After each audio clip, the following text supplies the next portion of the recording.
Hello, everyone, and welcome to Reality. My name is William, and I'm here with Lev. How are you doing, Lev? Hi, everyone. Today, we're going to talk about vaccine mandates. We're recording this in January of 2022.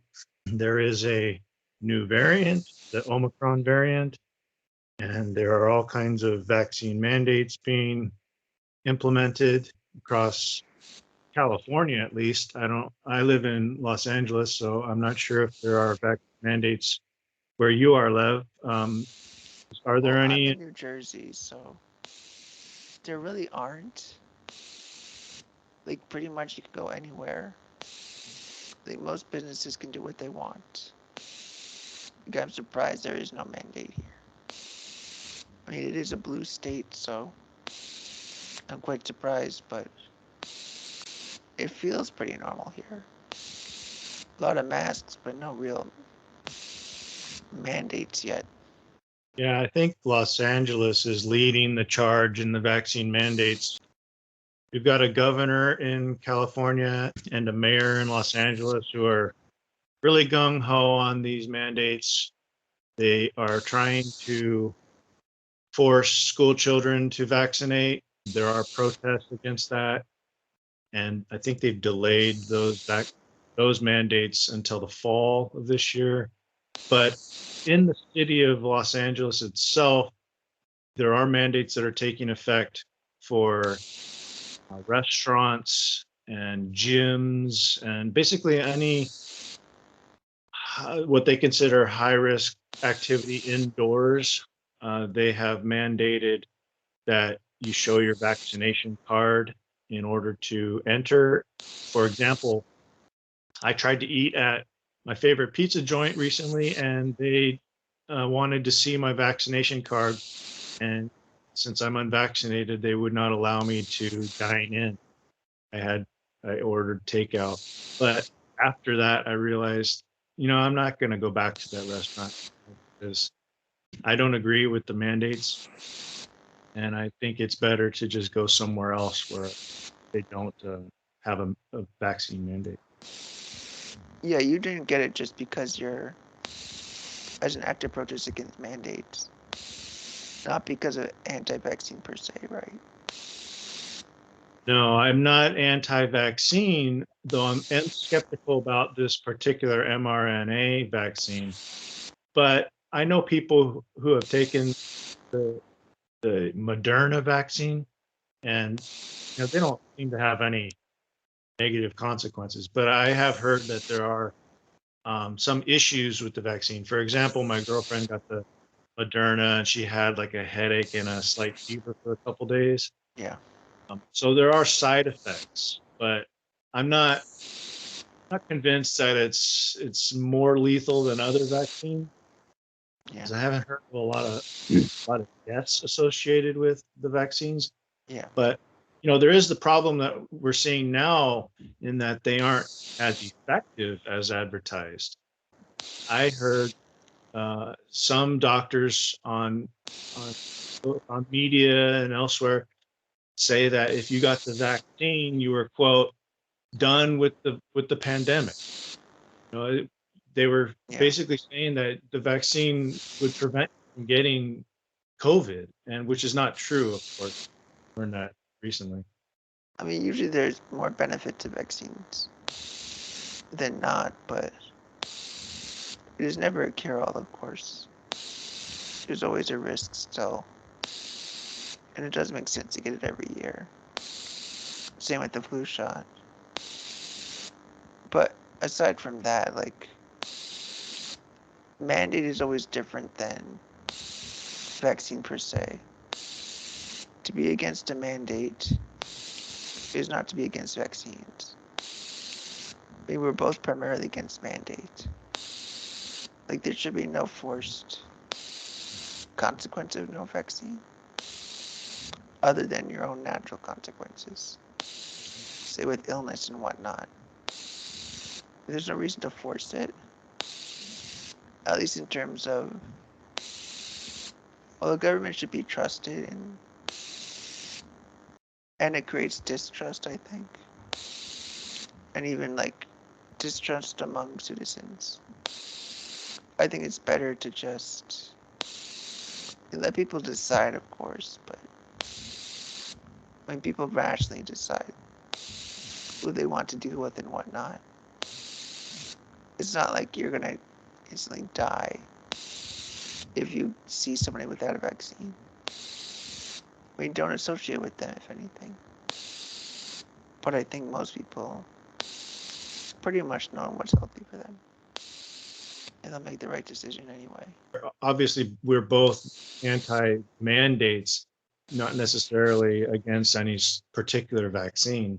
The problem with being anti-mandate is that you get lumped in with really irrational anti-vaxxers. And I'm talking about the just full-blown faith-based anti-vaxxers, not anyone who has a science-based what they call hesitancy, or even against a particular vaccine that they consider too dangerous. For example, this Robert Malone, who's been in the media recently, he's a vaccine scientist, and he came out against giving the vaccine to children because he's saying that the harms outweigh the benefits, when you give it to a child. And one of his claims is that children getting COVID and building up a natural immunity is actually what helps save the family, not forcing children to get the vaccine. So he's trying to make at least a fact-based argument against giving the vaccine to certain people. Like he's against blanketly giving it to everybody, which I think is a reasonable view. I don't think, obviously there are certain people who can't take the vaccine because they're allergic to some of the ingredients in it. Yeah. So you need to take a narrow, or not narrow, but a particular view of the vaccines, or an objective. Some objectivists would say it's an objective view because values are objective and pertain to individuals, and so the vaccine might be good or bad to a particular individual based on their context. Yeah, of course. Even if the guy's completely wrong, it's still based on something. It isn't faith-based, at least. He's using his data as best he can, according to his expertise. So that's different than, say, you said, a faith-based anti-vaxxer. Maybe like the kind that think like pharmaceutical companies make us sick because it makes them money, things like that. Those are more insane views. Yeah, well, we could get to that later because I do have a theory on why they're pushing just universal vaccination. And I think it has to do with some like insurance companies and medicine being more socialized now. But I don't want to get to that yet. First, I want to give a more broad view of the mandates themselves, because we're not just talking about mandates for customers of restaurants or something like that. We're talking about the whole group of mandates that they're trying to impose on society. And it really, I think, began with federal workers.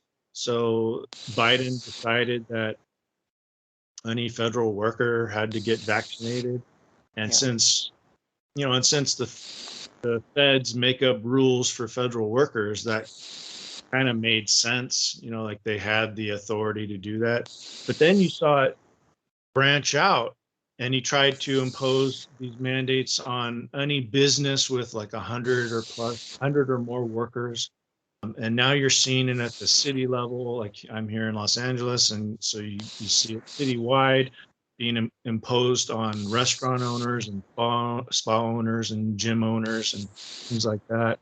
And then it gets to the patrons. So originally it was just the employees of the businesses, and now it's the patrons. So you have to show a vaccination card to go to a concert or to go to a restaurant or go to a bar, and just becoming a widespread thing. And I think that's the concern, is that what this is going to end up doing is it's going to create a sharp division in society where you have these two classes of people. You have the vaccinated and the unvaccinated, and you start getting the unvaccinated become ostracized from society. Well, would that be wrong even? I mean, vaccines are objectively the best choice. I mean, you could decide what you wish, but it would make sense that if there is some irrational choice, or generally rational choice, like leaving aside when we can determine some exceptions, seems reasonable to ostracize sometimes. Like to take a different example, you don't have to mandate like anti-racism, but it makes sense to ostracize like any racist, for example. Like what would be the difference to you in those cases? Well, first, if I'm selling pizza, I don't really care if someone's a racist. When he enters the door, I'm not going to ask him if he's a racist. I'm not going to say, "Can I see your non-racist card?" Have you gotten a card from the authority that tells me you're not a racist? It's not my concern. Well, if you So, reveal it, if it became obvious, you would want to ostracize him if you could. well, if he came in the door wearing a racist T-shirt, I might ask him to leave. But just the fact that he's privately a racist, I don't know that. I don't care. I want to sell pizza. So, Well, I can see not um, like regarding like a card to prove it. I could agree with you, but ostracization per se, I mean that's not necessarily bad. well, I wouldn't want him to be a member of my family, but I'm talking about just in society. Society is much larger than Yeah, personal relationships. You've got business relationships. So you but it go ahead. but they're bad for society. Like those people, like you want to ostracize. You would want to, if you know. Well, certainly you would want to ostracize them. Well, what do you mean bad for society? I mean, it's Bad for your bad own for well-being, even how is someone else being a racist bad for you? because it affects well the way society works. It affects people how they relate. They're a toxic person. They're objectively harmful to values. I mean, They're objectively harmful to themselves. They're hurting themselves. yeah, and they impact others too by their behavior. Only if they're violent. Not necessarily. I How mean, you could so? still mistreat people. Mistreatment is still bad, even if it's not force. Yeah, but people mistreat others for all sorts of reasons. So, how particular or discriminatory are you going to be? Well, If I would someone, ostracize like if someone was a known wife beater, for example. If you knew that, I would ostracize them. I mean, things like that. you wouldn't serve a pizza to a known wife. No, I would not. Well, what about someone who like slapped their kid one time? I probably wouldn't if I See, knew. the problem I have with this is that it requires you as a business owner to just pry into everybody's You don't life need to ask though. or just I mean, know about everything. Like, why do you need to know everything about someone's personal life? You got to look up everybody's court records well, to you don't figure. need to look it up. Something you just know. You know by living in the town. People say things. I You think this see is things. one of the benefits that forgiveness offers. If someone has slapped their kid or beat their wife once, and then they paid for it.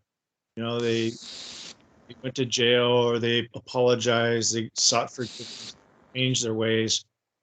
And are you going to serve them pizza now?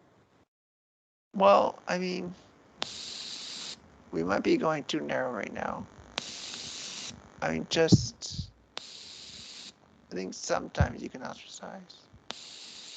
If a person is, well, immoral, it doesn't have to be. I mean, maybe it won't have to do with business, but say not dealing with them or not inviting them to parties, preferring one class of people over another for specific reasons, or preferring certain people. I mean, that seems what I'm talking about. That it would make sense to prefer the company of vaccinated people. Well, I agree in general that you do have the right to ostracize whoever you want. That's one of the rights a business has, is to refuse service to whoever they Right. want. So I agree with that. I guess what I'm trying to get at is, at a policy level, are you going to blanketly say, I'm going to ostracize anyone I disagree with? To what extent are you going to let it affect your business? Like if Right. you have a pizza joint and, like, let's say what's like 30% or 40% of the population is unvaccinated, are you going to deprive yourself of that business because you believe they should be vaccinated? I think that's a judgment or evaluation based on a fear. I think you're just afraid of the unvaccinated. You think that they're more likely to give you a disease. It's untrue, because Well, now we've learned that the vaccinated can give you COVID. it doesn't give you COVID, but I mean, it is. Well, yeah, they do. They spread, they infect people with COVID. I mean, it's a likeness to it, but well, the point is, you are, when not vaccinated, you are a greater risk to others, to some measure. Maybe not like you're gonna die, but it is greater risk. I don't think simply being unvaccinated makes you a greater risk. I think that being sick makes you a greater risk. Well, yeah, I mean, that's, It yes, doesn't. You could I be misspoke then. immune. Yeah, okay. But just to make a point here, you can be immune or build up natural immunity by getting COVID. So if You you've could, gotten COVID, then you're less likely to get it again for a yeah, certain period of time. that's true. So my main point is that this anti-unvaxxed movement is not based in actual fact. Not based in the fact that just because you're unvaccinated, you're more likely to give someone COVID. That's like how Ayn Rand was against stats, I think. I think she was against stats because statistics don't tell you about the particular situation. They're just Yeah, they don't. general numbers. So it could, and I've noticed one thing is that as more and more people become vaccinated, the risk of being infected by a vaccinated person increases. So, like, Well, what are it's complicated for that. I think it's a relationship between.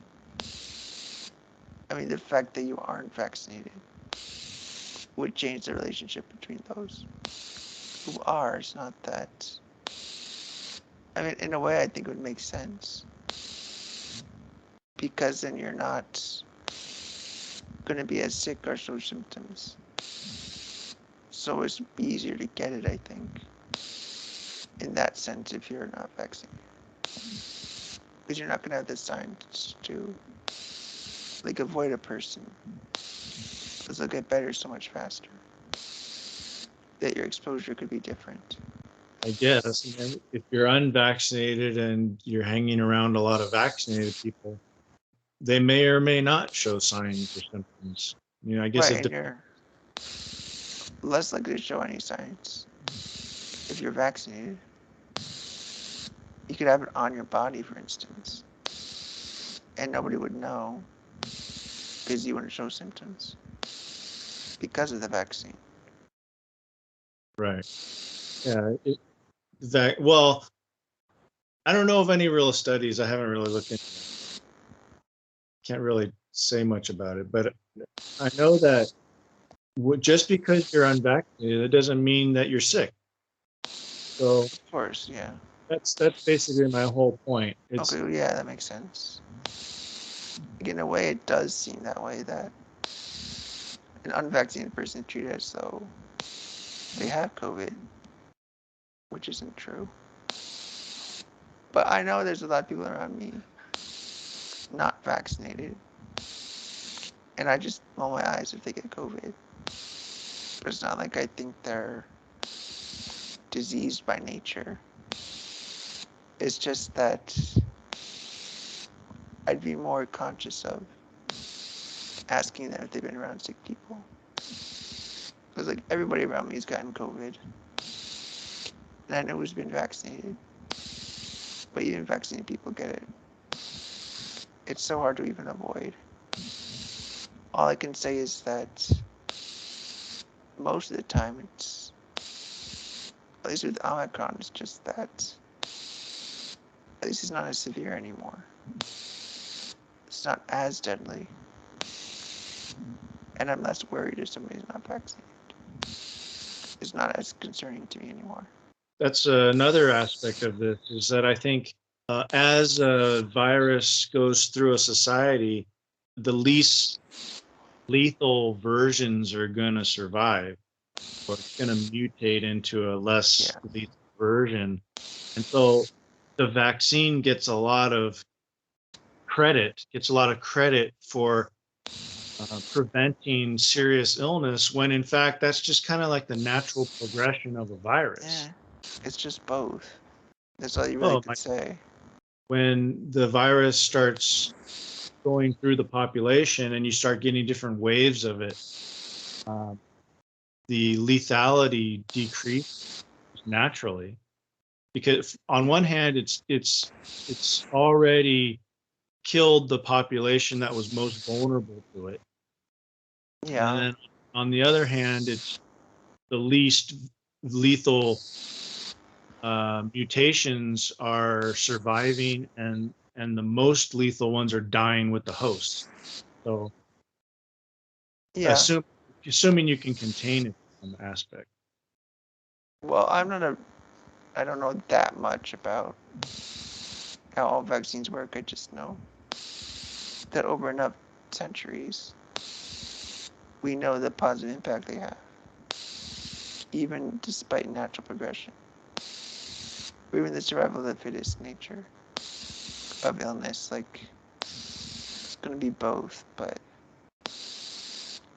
I did want to get into one topic we talked about related to ostracization.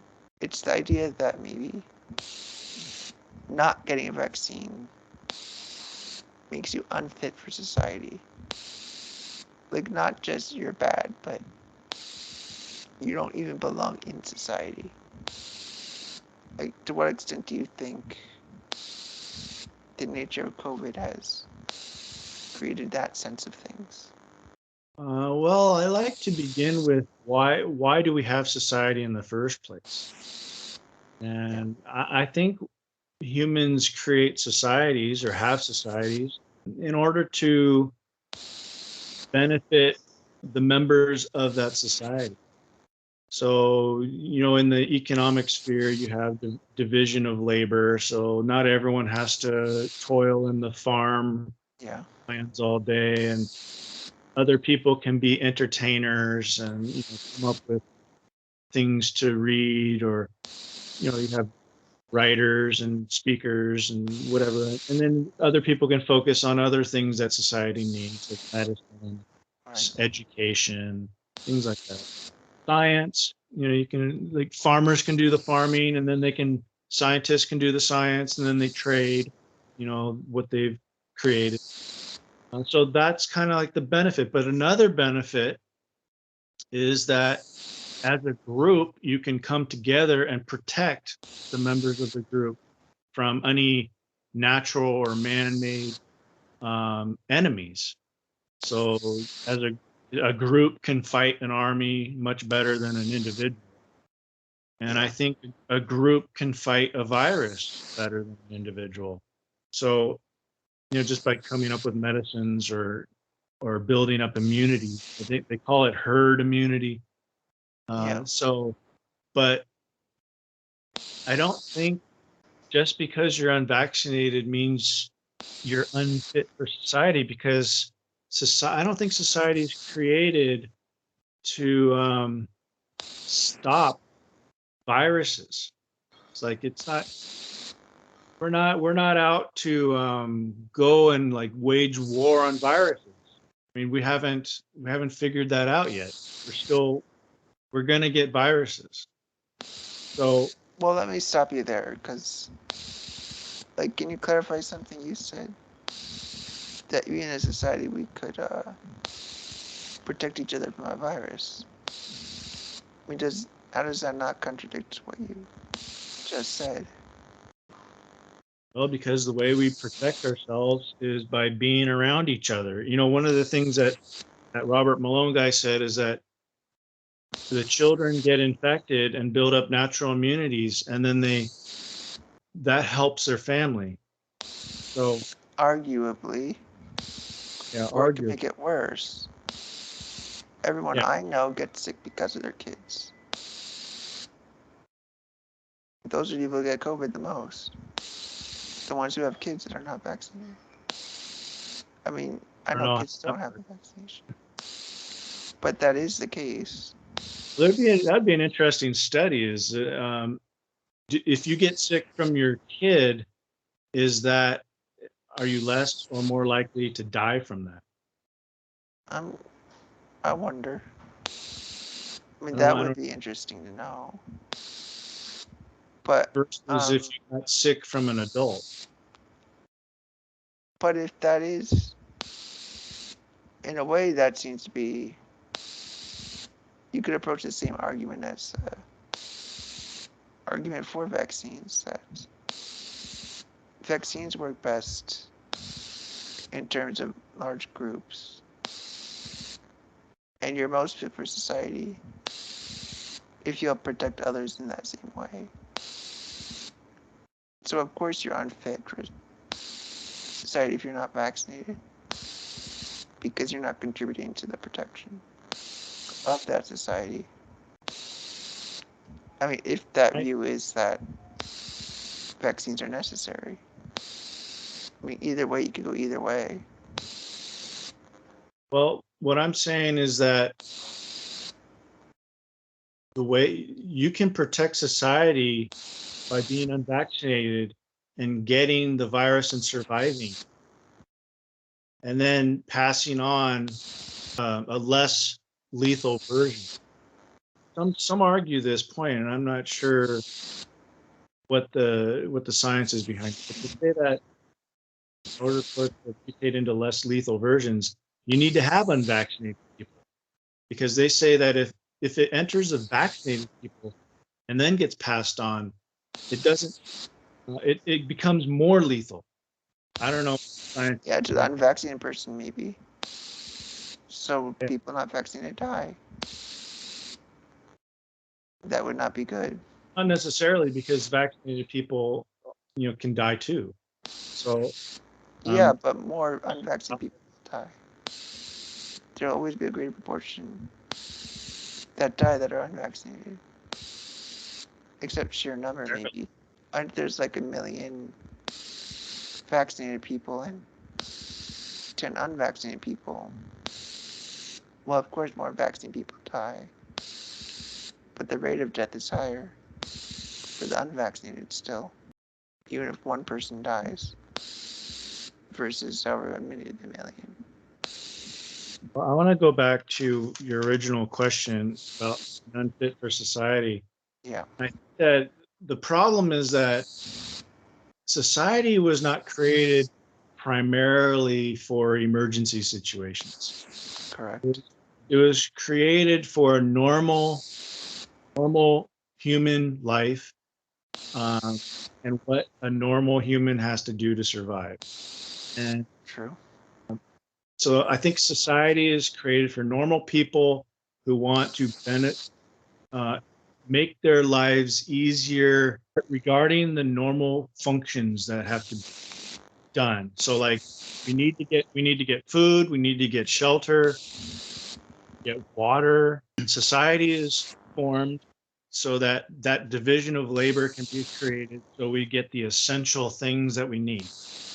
And I think if you're fit to be fit for society is to be fit for that function, for that division of labor for essential needs. Now, then we face enemies. We face human enemies, invaders, thieves, rapists, murderers, and then we also face natural enemies, lions Right. and viruses. But I think those can't be the normal situation. Otherwise, we'd be in a perpetual emergency, just be Yeah. emergency all the time. So It'd be like being drafted to the military in a way. yeah, like a perpetual war, and you always need a draft because without the draft, the nation would crumble or be taken over by outside force. Yes. And viruses are like that as well. And we're not always bombarded with pandemics. And so these are not the normal situation. So you're not unfit for society just because you have a different view on how to deal with an emergency. Well, I could phrase it almost this way, that a mandate being state sanctioned specifically, it seems to be that the state is declaring whether you're fit for society, which I think is more problematic even.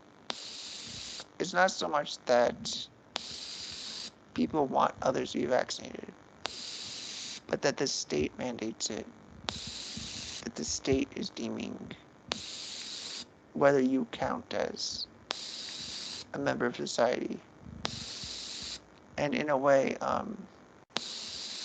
ineffective at getting the unvaccinated to get vaccinated. Because in a way, it's like a moral dictate or something to that effect, where you're almost demonizing people, which is not an effective way to get them to act right. I mean, you gotta be empathetic somehow. There's gotta be better persuasive methods than mandates. Force is not a good way to get people to do the right thing. Whatever you think the right thing is, a mandate is not the best way to do that. Probably because it gives a dystopian feel that the state decides who's fit or not. Nobody reacts well to that. Yeah, I think it comes down to liberty and rights. I think you're right that people don't respond well to state mandated health decisions, for example. It Yes. should be something that the society, the private citizens themselves decide. In a free economy, it should be a choice, a free choice to engage with unvaccinated people or not. But the problem is that the government has its hand in the economy, and it's really manipulating and to some extent controlling certain aspects of the health industry. So Yeah. it controls money and research, and this is one of the things that the Weinsteins bring up, that all this government funding of science, and so you get the politicization of science, and you Yes. don't get like independent scientists working to find actual cures and actual Yeah, that uh, happens a lot yeah. in everything. Yeah, it becomes a corrupting influence. Government money. Yes. Yeah, I mean, that's not a problem we're going to solve, right away. So to some extent, you have to deal with that problem, and you have to work within that context. But it's a real problem because I don't see how you deal with things like mandates without addressing the corrupting influence of government in the economy. Yeah, they're so entwined that you can't talk about one without the other. If anything, the like FDA is probably the biggest problem going on. I mean, if you think mandates are bad, well, the FDA is worse. This gets to what I was talking about earlier and said I'd bring up later is that I think one of the driving factors of the mandates is the fact that government is heavily involved in health insurance. The government wants to be the single payer health insurance corporation, basically. So, Yeah.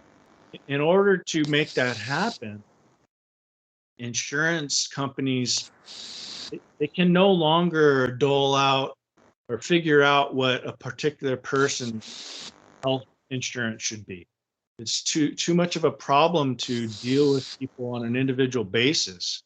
So they need to just blanketly say, Right. if you need to get a vaccine, and then we'll insure you.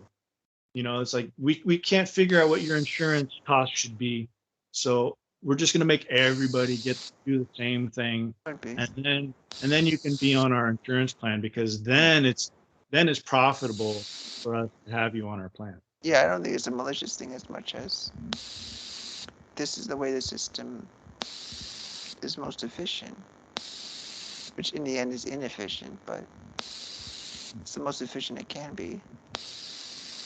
But you simplify in a way that makes the quality go down overall. Yeah, well, it's the whole idea of central planning. Yeah. It's this big trap that the government gets you in. It's like going to be so efficient if we all just do the same thing and have the same insurance and have the same health care. But that's a trap because you get this overgeneralization of what everybody needs. And then you get things like universal mandates, vaccine mandates, and not everybody needs a vaccine or can you actually take it. So then you need Yeah. exceptions, you need exemptions. Yeah. So you get like There's medical always exceptions. There's always exceptions. and then that's where the division starts happening is Yeah. people say, well, I should be a free person. I should be allowed to choose, whether to get it or not. And I Problem. heard of a case of someone who took extra vaccines because they had like some immunosuppressed body and they had very little antibodies and they were at risk, so they took extra vaccines and she got in trouble because you're not supposed to get more than your booster, but in a way she needed it, so you had to make an exception to giving her more, but she got in trouble for doing it. So it could go any direction. Exceptions to not get it, exceptions to getting extra. It's rare, but it happens. And it's the right decision, despite its rarity. Yeah.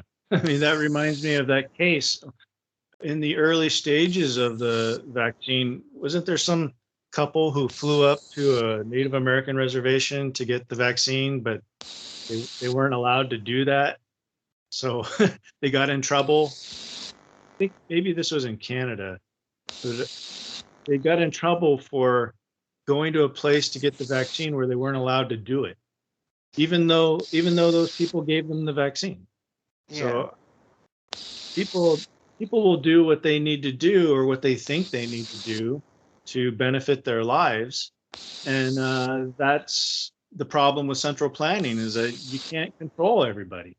Yeah. So it's just a big mess, and especially you shouldn't be trying to control people when uh, basically it involves putting something into their body, their own body. Because some people compare vaccine mandates to like requiring shirts and shoes to go into a Yeah, restaurant, but you don't put shirts and shoes inside your body. It's not a medical yeah, thing. It's kind of an inconvenience if you're a nudist. Like you think everybody should be able to go around nude, yeah. but it's not really an invasive. Well, I think Uh, you in New York City now, women can go topless legally. I'm pretty sure, and women still don't do it. So I just a tangent.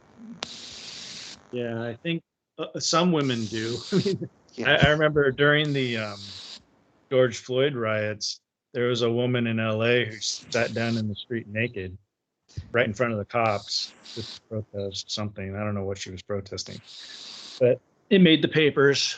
She's a naked woman. Yeah, I'm sure if people started running around naked, it would become an issue, because some people don't want to see that. It is a sexual thing. You see the sexual organs, so it could become a problem. Yeah. Well, one other idea I wanted to bring up is that these mandates are being compared to like Nazis. They're regulating Jewish behavior and making them wear the Star of David. I think that what we're seeing actually here is that the people who want to control you, they do it by controlling the things you value. So it's not necessarily that our government like hates the unvaccinated, like the Nazis hated the Jews. It's more that they just want to control us. And they do that by controlling medicine, controlling the distribution of medicine, and yeah. like imposing medicine on you. And then when people resist that control and say, I don't want you to control what medicine I use, I want to control what medicine I use, then the government faces the problem of dissidence and resistance and challenges to their authority and their power. Yeah. So I think that's what's going on, is that there's just this effort to control our values, and people are resisting that. Well, I think that's always present every day. It's just what iterations next. I mean, vaccines one day, or could be books the next day, for all you know. Or it could be even a TV show that is highly offensive. The FCC doesn't like it or something. It's always a new thing. It's just what's next. Yeah. Yeah. And those are all values. Yeah. Things you just watch on TV or movies, books. People value different things. And, this is one of the central themes of objectivism, is that some things are valuable to one person, but they might hurt another person. Yeah. So, or it may just be that one person likes it and one person doesn't. So that's the nature of values. So the problem with government trying to control or plan your values for you is just the fact that people are individuals and they're not groups with the same value. One, especially in America, where we're basically a mutt society built from different cultures and different races and people with all kinds of different values. It's completely ridiculous to think that everybody should have a vaccine or even that everybody should want a vaccine. Well, it's a fantasy, I think. And I, It and I can't don't be. think, It can't be absolutely universal. yeah. Well, and the other quick thing I wanted to bring up is, why is it just a religious exemption? So there's the medical exemption and there's the religious one. Why are religious folk favored? And so they can present a letter from their church and say, I don't I'm not going to get the vaccine because I'm religiously against it. Yeah, it's unfair. Shouldn't there be like a philosophical exemption, like There for should people be. like me who are protesting the mandates? Conscientious objector. Yes, the conscientious objector. There should be a version of that for the vaccines. Yeah, there should be. If it's going to be consistent, the rules, if they're consistent. And yeah, it'd be a lot better just in general if society decided who they wanted to trade with or do business with. So, like you were saying before, like if a business owner doesn't want to serve the unvaccinated, well, he could have a policy. He could say, well, I'm going to check to see if you're vaccinated. And then we'll see how that goes and see if Yeah. that flourishes. Yeah, you can see if it works or no. All right. So, any final thoughts before we say goodbye? I think we covered everything I wanted to. All right. Yeah, there's so much to talk about vaccines. I have a feeling they're going to be with us for a long time unless people in California resist enough and get it stopped. I think this was a good conversation, and I look forward to talking to you next time. Yeah, bye everyone.